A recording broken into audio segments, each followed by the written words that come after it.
Bismillahirrahmanirrahim. Assalamualaikum warahmatullahi wabarakatuh. Ketemu lagi di channel YouTube Yuniati Ruang Dosen. Pada kesempatan ini, Ibu akan menyampaikan mengenai PBB. Di sini, baik, Ibu akan share screen terlebih dahulu untuk materinya. Oke.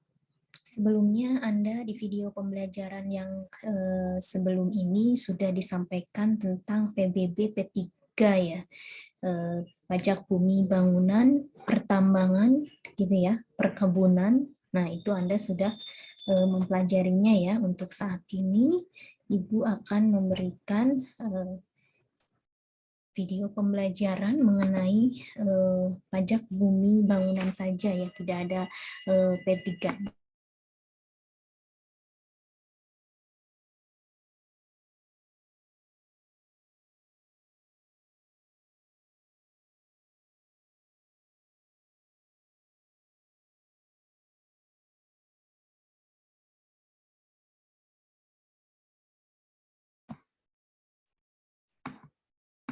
Oke, baik, di sini yang pertama adalah mengenai dasarnya ya. Di pajak bumi bangunan ini, yang pertama adalah dasar pemikiran daripada pemungutan PBB ini, bumi dan bangunan. Nah, di sini wajib pajaknya tentu bisa perorangan ya, juga bisa juga berupa badan. Ya, badan ini artinya wajib pajak badan ya, bisa CV, PT, dan seterusnya. Kalau perorangan artinya dia tidak berbentuk badan hukum. Nah, di sini tentunya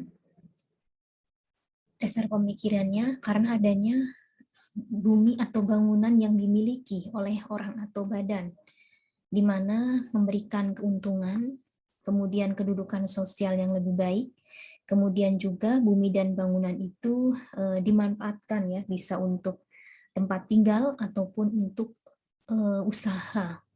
Nah, di sini diwajibkan untuk memberikan sebagian dari manfaat atau kenikmatan yang diperolehnya kepada negara. Ya, ini wajar gitu ya, karena di bumi dan bangunan tersebut ada manfaat yang dirasakan oleh orang atau badan. Nah, tentunya ini ya diwajibkan memberikan sebagian dari manfaat atau kenikmatan yang diperolehnya kepada negara. Ini adalah melalui pembayaran yaitu pajak bumi dan bangunan. Nah, sebelumnya apa itu PBB? Gitu ya, PBB itu pajak bumi bangunan. Ini adalah pajak atas tanah dan bangunan yang ditanggungkan kepada pemilik. Ini pemiliknya bisa orang atau badan karena adanya keuntungan ekonomi atau status ekonomi akibat kepemilikan tanah dan bangunan tersebut. Nah, dari sini maka pajak yang dikenakan atas bumi dan bangunan. Di sini subjek pajaknya siapa? Nah, subjek pajaknya adalah orang. Ya, tadi sudah dijelaskan di depan. Jadi orang atau badan yang mempunyai dan atau memperoleh manfaat atas bumi dan bangunan. Kemudian objek pajaknya siapa? Nah, objek pajaknya ini adalah tanah dan bangunan. Gitu ya. Kemudian di sini bisa berupa jalan dalam kompleks, jalan tol, kolam, pagar mewah ya, tempat olahraga, galangan kapal, taman mewah, tempat penampungan minyak atau air atau gas dan fasilitas lain yang tentunya memberikan manfaat. Di sini ada yang dikecualikan, pengecualian objeknya. Pengecualian daripada objek yang pertama adalah digunakan untuk semata-mata kepentingan umum. Jadi kalau digunakan untuk kepentingan umum, itu dikecualikan dari objek pajak PBB. Kemudian digunakan untuk kuburan dan peninggalan purbakala. Nah, ini juga dikecualikan. Kemudian hutan lindung, hutan suaka, hutan nasional, tanah negara yang belum dibebani suatu hak, kemudian digunakan untuk perwakilan diplomatik atau timbal balik. Nah, ini juga dikecualikan. Kemudian digunakan untuk badan atau perwakilan organisasi internasional. Nah, selanjutnya adalah dasar pengenaan pajak bumi dan bangunan atau DPP dari bumi dan bangunan itu bagaimana gitu ya. Di sini adalah besarnya nilai PBB didasarkan pada dari nilai jual objek pajak atau kita singkat dengan NJOP, tanah atau bangunan terkait. Nah, apa itu NJOP? Ya, NJOP adalah nilai yang ditentukan oleh Kementerian Keuangan, di mana nilai NJOP di setiap daerah itu berbeda-beda, karena tentunya tergantung faktor-faktor yang mempengaruhi, sebagaimana nilai tanah dan bangunan pada umumnya. Jadi kesimpulannya bahwa NJOP ini itu akan berbeda setiap daerah, ya daerah A, daerah B, C itu akan berbeda. Kemudian faktor apa saja yang mempengaruhi besarnya nilai NJOP bumi dan bangunan? Jadi kan tadi berbeda-beda ya dari daerah A, B, dan C. Nah, faktor-faktor apa saja yang mempengaruhi besarnya? Nah, yang pertama adalah lokasi. Ya kan, lokasi A, lokasi B pasti akan berbeda NJOP-nya. Di lokasi, peruntukan, pemanfaatan, serta kondisi lingkungan di sekitarnya. Ini menentukan atau mempengaruhi. Faktor yang mempengaruhi NJOP bangunan, nah kalau tadi itu yang mempengaruhi NJOP bumi, nah sedangkan faktor yang mempengaruhi NJOP bangunan antara lain bahan baku atau bahan bangunan yang digunakan, kemudian lokasi bangunan, kemudian rekayasa serta kondisi lingkungan di sekitar bangunan. Nah, kemudian dasar pengenaan NJOP, ya, nilai jual objek pajak. Nah, di sini adalah harga rata-rata yang diperoleh dari transaksi jual beli yang terjadi secara wajar. Nah, bila mana tidak terdapat transaksi jual beli, nilai jual objek pajak itu ditentukan melalui yang pertama, perbandingan harga dengan OP lain yang sejenis, atau nilai perolehan baru, atau nilai jual objek pajak pengganti. Nah, NJOP ditetapkan setiap 3 tahun oleh Menteri Keuangan, kecuali untuk daerah tertentu ditetapkan setiap tahun sesuai perkembangan daerahnya. Jadi kita tidak bisa menentukan sendiri. Jadi sudah ada ketetapannya. Nah, sekarang bagaimana cara menghitung harga rumah berdasarkan NJOP? Nah, kita ke contoh. Ya. Anda lihat di sini ada luas tanah. Luas tanah di sini 10 meter dikalikan 14 meter berarti 140 meter. Ya. Kemudian luas bangunan 8 meter kali 8 meter berarti 64 meter. NJOP tanah ini per meternya adalah 1.200.000. NJOP bangunan per meternya 2 juta rupiah. Total harga tanahnya berarti kan 140, Anda lihat luas tanahnya di sini 140. Per meternya adalah 1.200.000, sehingga 140 meter dikalikan 1.200.000 berarti 168 juta. Kemudian total harga bangunan, Anda lihat luas bangunannya adalah 64. Dikalikan nilai NJOP bangunannya 2 juta, sehingga 64 dikalikan 2 juta menjadi 128 juta. Sehingga nilai jual rumah 168 juta ditambah 128 juta. Nah, di sini untuk nilainya adalah nilai 296 juta. Nah, ini untuk menghitung harga rumah berdasarkan NJOP. Perhitungan. Di sini nilai jual objek. Setiap WP diberikan pengurang nilai jual objek tidak kena pajak. Nah, ini ditetapkan secara regional. Nah, antara 8 sampai dengan 12 juta. Jadi nanti ada NJOP yang tidak kena pajak, ini nanti sebagai pengurang. 1 kali untuk 1 WP untuk NJOP tertinggi. Berarti kita ngambil yang 12 juta ya, kalau yang tertingginya. Hasilnya adalah nilai jual objek pajak untuk perhitungan pajak.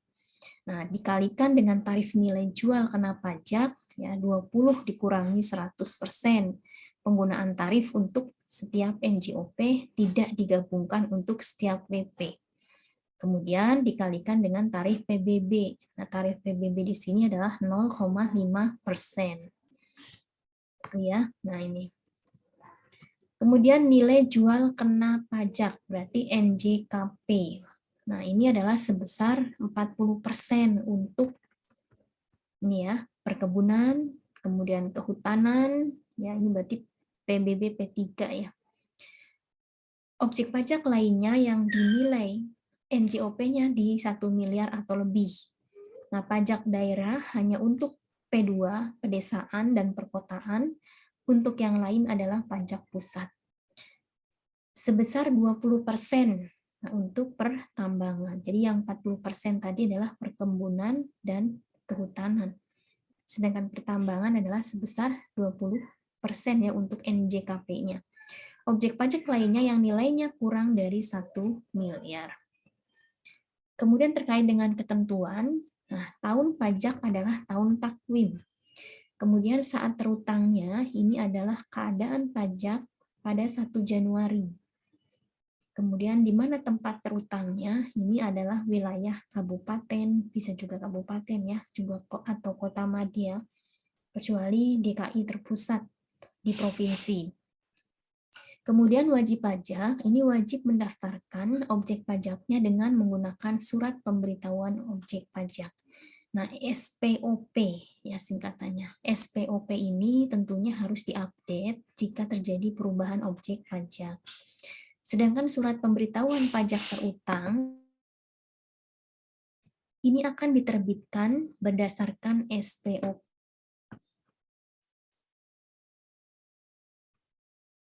Ya, kemudian ketentuan lain ya SKP dapat dikeluarkan jika SPOP tidak disampaikan surat ketetapan pajaknya. Kemudian berdasarkan hasil pemeriksaan atau keterangan jumlah pajak lebih besar dibandingkan dengan jumlah pajak yang dihitung berdasarkan SPOP. Ini nanti akan dikeluarkan SKP. Sedangkan saksinya tidak menyampaikan SPOP ini adalah 25% dari pokok pajak. SPOP salah 25% dari selisih pajak.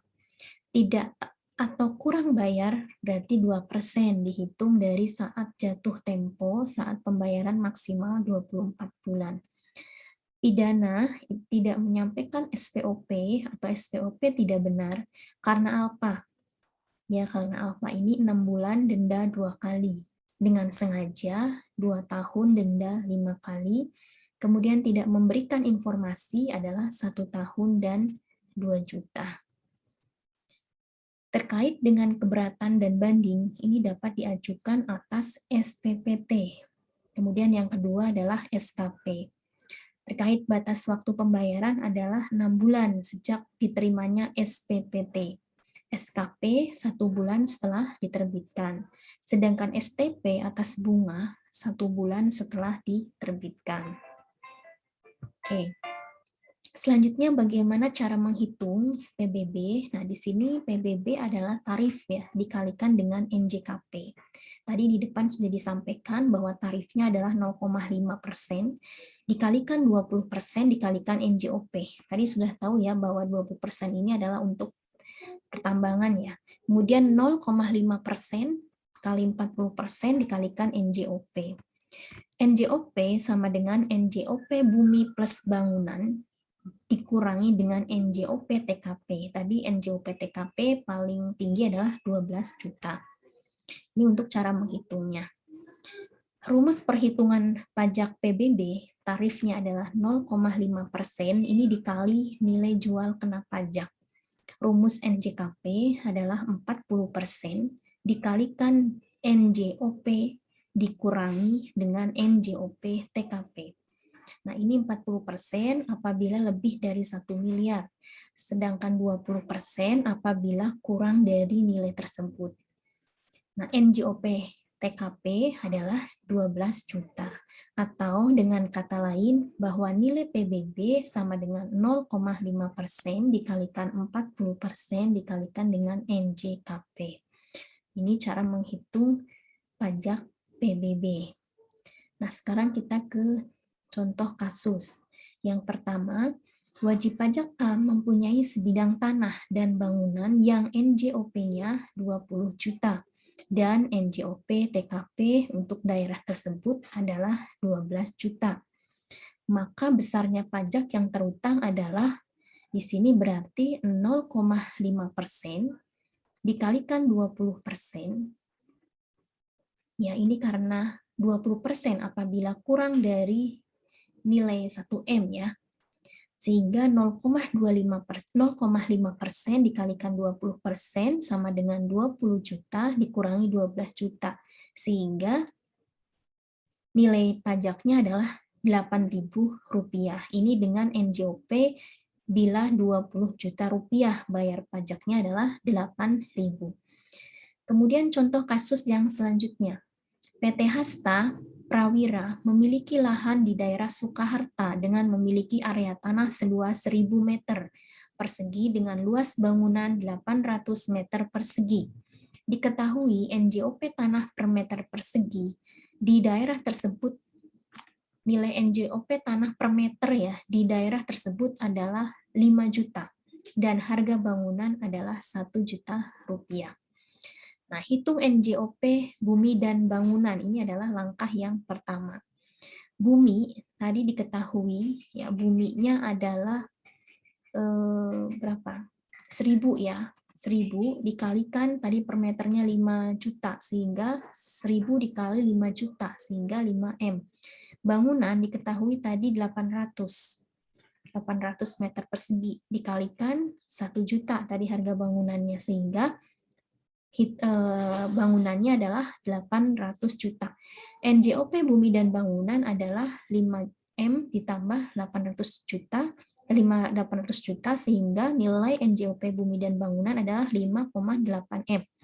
Ini pasti di 40% karena nilai NJOP-nya di atas 1M. Sehingga berapa nilai jual kena pajak? Berarti 40% dikalikan 5,8 dikurangi 12 juta. 12 juta ini adalah nilai jual tidak kena pajak. Ini sudah ketetapan sama dengan 2,3 sekian. Nah, ini adalah NJKP bumi dan bangunan. Kemudian langkah yang ketiga, berapa?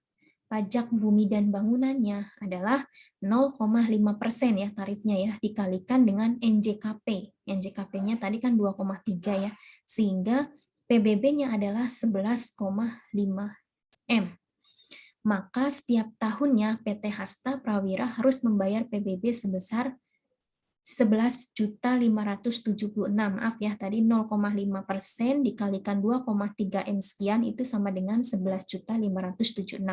Sehingga PBB setiap tahun yang dibayar oleh PT Hasta Prawira adalah 11.576.000. Ya, jadi di sini ada beberapa langkah ya dalam menghitung PBB. Yang pertama, hitung NJOP bumi dan bangunannya terlebih dahulu. Kemudian langkah kedua adalah hitung NJKP bumi dan bangunan. Langkah yang ketiga baru kita menghitung pajak bumi dan bangunan.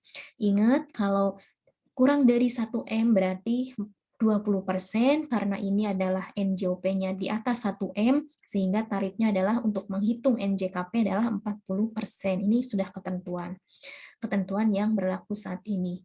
Termasuk untuk nilai tarifnya PBB 0,5%. Ini sudah ketetapan. Bila mana ada peraturan terbaru maka nanti kita akan mengikuti tarif yang berlaku saat itu. Baik. Ini adalah contoh kasus dalam perhitungan PBB ya untuk nilai NJOP yang di bawah 20M, yang di bawah 1M dan nilai NJOP yang di atas 1M gitu ya. Baik, sekarang contoh perhitungan besar ketetapan PBB. Nah, di sini luas tanah 125 meter, NJOP 160.000 per meter persegi. luas bangunannya adalah 65 meter persegi. NJOP sama dengan 310 per meter persegi. Kemudian perhitungannya, NJOP bumi kita lihat, diketahui 125 kita kalikan dengan 160.000 sehingga 20 juta. NJOP bangunan 65 sudah diketahui dikali 310 sehingga nilai NJOP bangunannya 20 juta 150. NJOP total berarti total NJOP bumi dan bangunan ditotalkan 40 juta 150. NJOP TKP, NJOP tidak kena pajak berarti ini untuk contoh diambil dari yang nilai terendah adalah 8 juta, sehingga NJOP sebagai perhitungan PBB adalah 32 juta 150, 40 sekian dikurangi 8 juta. Sehingga NJKP-nya adalah NJKP dikalikan 20%. Kenapa 20%? Karena nilai NJOP-nya di bawah 1M. Kalau di atas nanti menggunakan tarif 40%. Sehingga tarif PBB-nya adalah 0,5% dikalikan dengan NJKP sehingga 32.150 ini per tahun. Gitu ya. Oke, contoh perhitungan besar ketetapan PBB NJKP 40%, kalau tadi ini 20%. Luas tanah 2.500 meter persegi, NJOP 335.000 per meter persegi. Nah, sehingga kita hitung dulu NJOP bumi, ya. Kita hitung NJOP bangunan, kita lihat di soal di sini.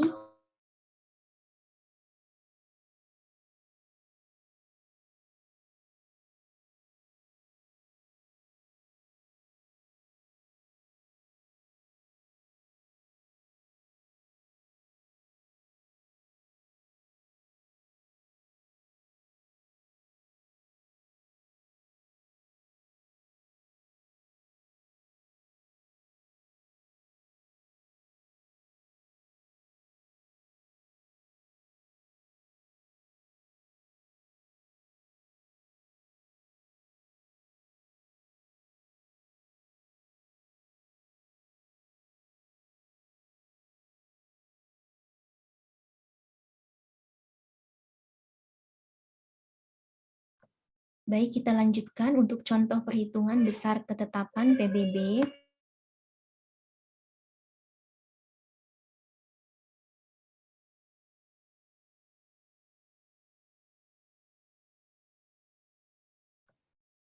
Bila luas bangunannya adalah 300 meter persegi, maka NJOP bangunannya adalah 300 meter dikalikan 700.000 sehingga 210 juta. NJOP totalnya adalah 837.500 ditambahkan dengan 210 juta sehingga NJOP total adalah 1M sekian.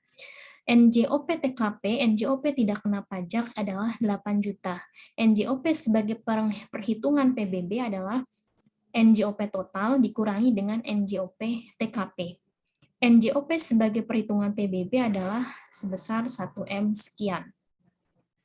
Kemudian NJKP-nya adalah nilai jual kena pajak dikalikan 40%. Kenapa 40%? Karena NJOP-nya di atas 1M. Sehingga nilai NJKP-nya adalah 415 juta. Tarif BP-nya adalah 0,5% dikalikan NJKP sehingga total PBB-nya adalah sebesar Rp2.079.000. Baik, ini adalah contoh kasus yang kedua. Nanti kita akan contoh kasus ketiga dengan memiliki beberapa objek pajak ya di tempat yang berbeda gitu. Nah, sebagai pemahaman cara menghitung PBB, coba Anda kerjakan soal yang pertama adalah jika diketahui luas tanahnya adalah 3.000 meter persegi dengan NJOP sebesar 400.000 meter persegi, kemudian luas bangunannya adalah 400 meter persegi, NJOP-nya adalah 800.000 meter persegi per meter persegi, hitung PBB terutang selama 1 tahun, ya. Kemudian jika diketahui NJOP TKP-nya adalah 12 juta. Itu soal yang pertama. Kemudian soal yang kedua adalah diketahui Ya, diketahui luas tanahnya adalah 1.500 meter persegi.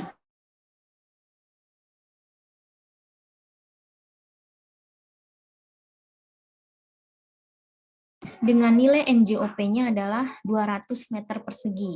Kemudian luas bangunannya adalah 200 meter persegi dengan NJOP-nya adalah 300 meter persegi. Kemudian diketahui NJOP TKP-nya adalah 8 juta. Hitung PBB terutang di tahun tersebut gitu ya. Silakan Anda hitung. Kemudian soal yang ketiga adalah diketahui wajib pajak B mempunyai sebidang tanah dan bangunan yang NJOP-nya adalah 30 juta dan NJOP TKP-nya adalah 12 juta. Hitung PBB terutangnya berapa di tahun tersebut. Oke. Jadi ada 3 soal, silakan Anda kerjakan, kemudian nanti kita akan bahas sama-sama atau Anda langsung bisa jawab di chat link video pembelajaran ini ya, supaya Anda bisa mengetahui sejauh mana pemahaman Anda terkait dengan materi PBB ini. Kita akan ketemu lagi di video pembelajaran masih di PBB dengan contoh studi kasus yang lainnya. Oke, mohon maaf apabila ada kurangan. Wassalamualaikum warahmatullahi wabarakatuh.